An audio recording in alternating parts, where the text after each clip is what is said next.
Welcome to The Explainer. I am absolutely thrilled to have you here today. We are jumping right in, embarking on a localized diagnostic journey to peel back the layers of a very specific and, let's be honest, very frustrating issue.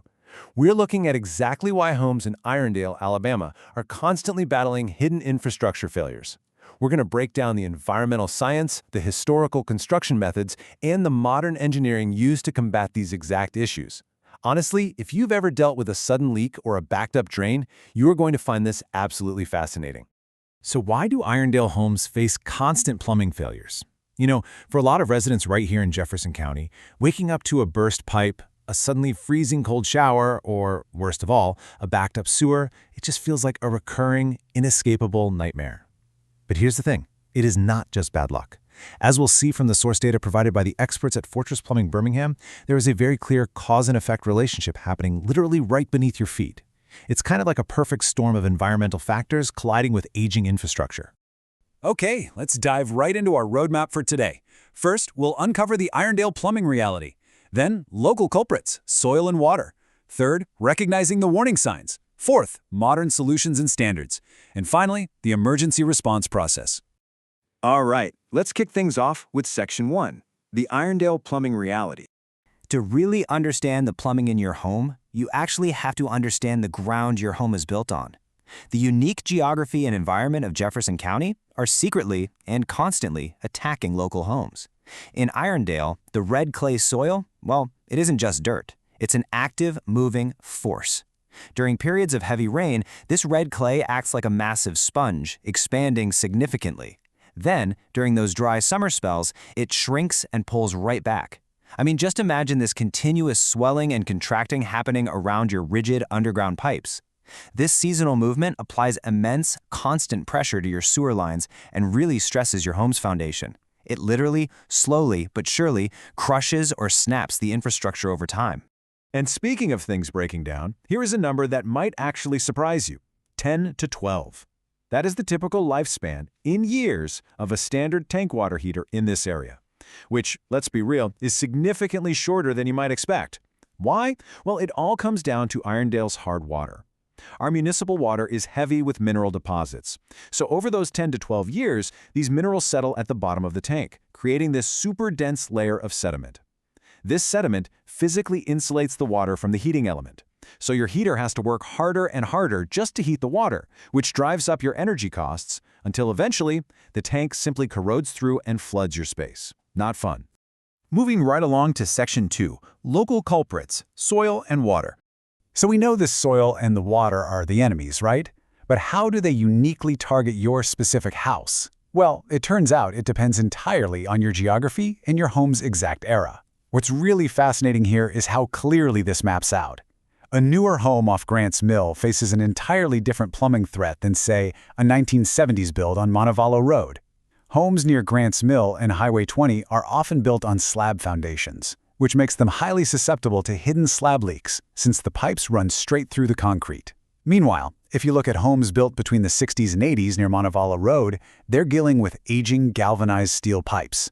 And if you live near Shades Mountain or the Irondale Shopping Center, those older clay sewer lines are basically prime real estate for tree root intrusion. Thirsty roots will actually crack the clay just to get to the water inside, causing massive, messy backups.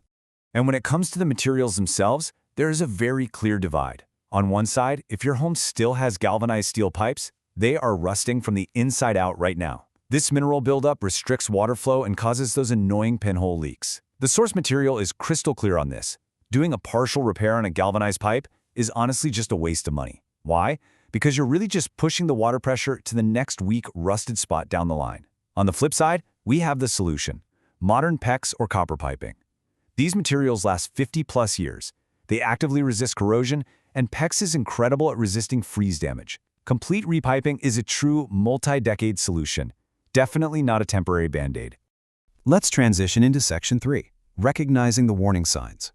Knowing the environment in your home's era is great context, but we want to empower you with actionable, physical symptoms, things that indicate an impending plumbing disaster before your living room is completely underwater. Consider this your early warning system. If you see an unexplained high water bill, you almost certainly have a hidden leak. Gurgling toilets or slow drains? Yeah, that's classic tree root intrusion blocking your sewer line. Spots some discolored water? That is your galvanized pipes rusting. What about warm spots on a concrete floor? That is a telltale sign of a hot water line leaking directly into your foundation slab. And here is a pretty wild fact. If your tap water smells like sulfur or rotten eggs, it usually means bacteria is literally thriving inside your water heater. This happens specifically when a heater is set below 140 degrees or if it has a severely degraded anode rod. All right, shifting gears to Section 4, Modern Solutions and Standards. So when these warning signs escalate, how do the pros actually fix them permanently? I mean, it's not just about turning a wrench anymore. It's about strict technical codes and advanced engineering. The crucial point here is water pressure management. The ideal municipal water pressure for a home runs between 60 and 80 psi. But the reality? Jefferson County's municipal pressure can sometimes spike way above 100 psi, especially with aging infrastructure and elevation changes like the ones near Mountain Brook. When pressure exceeds 80 psi, it violently stresses your pipe connections and drastically shortens the life of literally every fixture and appliance in your home. This makes installing a pressure-reducing valve at your water main absolutely essential to protect your property. It is a real game changer. And modern plumbing tech has just made a massive leap. Today, electronic leak detection locates slab leaks without randomly breaking concrete. Back in the day, finding a slab leak meant a plumber basically guessing and jackhammering up your living room floor. Talk about a nightmare, right? Today, professionals use infrared cameras, electronic leak detection, and high-def video camera inspections. They can find a tiny pinhole leak under a solid concrete slab or map out the exact location of tree roots in a sewer line, saving homeowners massive exploratory costs and a whole lot of unnecessary destruction. Finally, let's step into our last section, Section 5, the emergency response process. Now, despite all our preventative knowledge, emergencies just happen. Pipes burst and winter freezes, main lines back up. When that happens, what does a stress-free path out of that crisis actually look like? Well, the experts at Fortress Plumbing outline a very clear, highly organized three-step process. Step 1 is the emergency call and immediate dispatch, getting a real human being on the line who sends the right technician out immediately. Step 2 is absolutely crucial: diagnosis and flat-rate price approval. Before a single tool is even touched, the plumber explains the root cause, presents your options, and gives an exact flat-rate price. No climbing hourly rates, no hidden fees, just total transparency.